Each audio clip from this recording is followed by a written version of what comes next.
Good morning, students. Yes, dear students, today we are going to discuss or recapitulate one more chapter with you, that is the equality.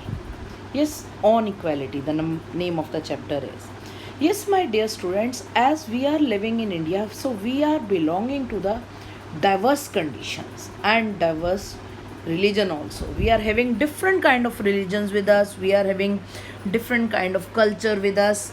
So, from the earlier times, the people, they were not united at that time because they are belonging to different religion, culture, etc. So at some places we feeling that we are unequal.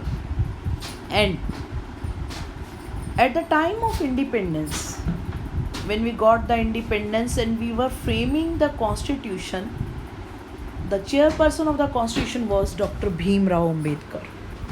So always they try to remove the inequality found in the people, but still we are having some social inequalities with us, but they are not by the side of the constitution.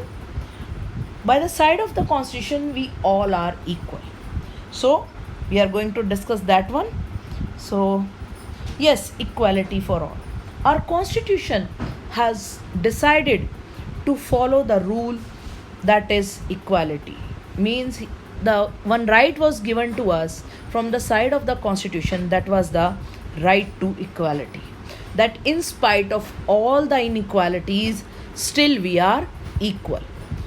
Means according to the constitution, nobody is above the law. Everybody is treated equally against the law. So that means we all are equal. Now, but still we are facing some of the, you can say, the social inequalities in our society. So maybe one of that is the economic inequality, means on the basis of rich and poor, because this inequalities we are facing from the earlier years.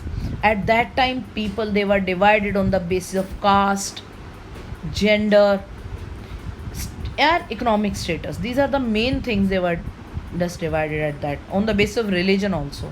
Okay, now the government try to improve the condition on the basis of economic inequalities. So by the side of the government has provided us the opportunities to be equal in front of everyone. Means the job opportunities, they are given to everyone, so the everybody must earn their basic needs and try to be equal. And next is the religion based. So in many of the government school, the midday meal has been introduced. The purpose of the midday meal is to remove discrimination on the basis of religion and economic also, caste also. Because in earlier times the people of upper caste, they didn't allow the lower caste people to even sit with them. So now it is banned by the side of the government. And now, but still we are socially unequal on the basis of caste or religion. So by introducing midday meal, the only purpose was to feed the meal to the poor students. And definitely, so the maybe the upper caste or the lower caste people, they sit together and take the food together. Because in earlier times the upper caste people, as I have told you, not allow the lower caste people to sit with them. Even the lower caste people, they were not allowed to enter in the temple or take water from the temple tanks. So if question is there कि what type of conditions they were having, the lower caste they were having, so you can easily write कि at that time they were not considered equal to the upper caste people. They were not allowed to sit with the upper caste people. They were not allowed to enter in the temple or take water from the temple tanks. Even they live outside the village also. So such kind of conditions they were having at that time, and they were not allowed to study. Only the upper caste people, they can take the admission or they can study in that schools. So reduce inequalities, and as I have told you, the government has taken many of the steps. They has given us the equal rights,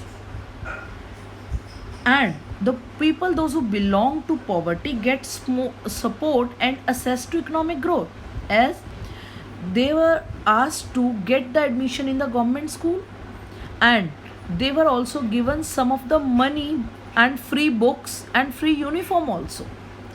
And as I've told you that they are getting the job opportunities, and they are also getting the basic necessities at a limited rate. So according to the law, nobody can be discriminated against anybody, or they are not forced to follow any of the laws forcefully, but the laws, they are made for everyone equally.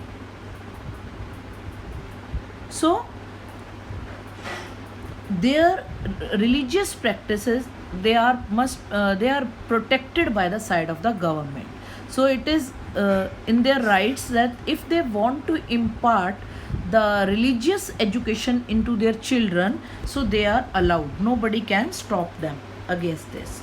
And those who want to leave the country to live in another country, the laws are also there to protect them.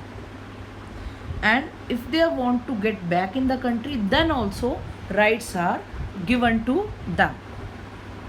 Now the main inequality nowadays, still we are facing a lot of problem on this equality, that is the gender discrimination. Means discrimination on the basis of boy and a girl. And dear students, I think everyone can feel such kind of discrimination, not in your family maybe, but in your neighborhood. Still people are in the habit of giving dowry to, if they are having a girl child. Well, it is banned by the side of the government, but still the people, they are giving. Still the people, they are in the habit of saying that the parents' house is not the girl house. Even the government is giving the girls share in father property. Still such kind of things are there in our mind, in the common people mind. So still we are having such kind of discrimination that the boys, they can do more physical work than the women. So due to this mentality, we are facing problem. Means a girl child is facing problem doing exactly the same work according to a man. Still the women, they are taking less salary in comparison to a man. In comparison to a man or the boy, the girl child, they are having less opportunities given by the side of the society for further studies. Yes, such kind of conditions are still there, and the condition of a girl child is very bad due to infanticide and infanticide. Now I want to discuss what type of infanticide and infanticide means. Killing of a girl child, maybe after the death or before the death. So the sex ratio is very much poor in Haryana and Punjab. Well, still it is improving at somewhere extent, but still the number of girls ratio is very less according to boys. Now next, in spite of all these discrimination, still from the side of the government, we are equal. The equal rights are given to us, that is the voting right. Yes, universal adult suffrage. In this, every person, those maybe they are of 18 or above 18, they have the right to vote. Means equal right to vote. One vote, one people, one vote. So this kind of equal right we are having, and everybody, maybe rich, poor, lower caste, upper caste, they are having only one right to vote, and they are using their right very carefully. And it's your moral responsibility also, when you get the voting right, definitely do it, give the vote. And also by that time, if you are not 18, so convince your parents to give the vote. It is their basic right, and you all have to follow this. Now, as we know that all are having one vote, one right, and it was a B.R. Ambedkar who raised their voice for the universal adult franchise. And still we are belonging to the different areas of the communities. Still we are in the habit of standing in a same line to give the vote. No discrimination at that time. Now these are the rights which are given to us equally by the side of the Constitution. Again, I have taken one more picture that shows that we are all equal. So that is all for the day, and we'll discuss the rest of the things in our next video.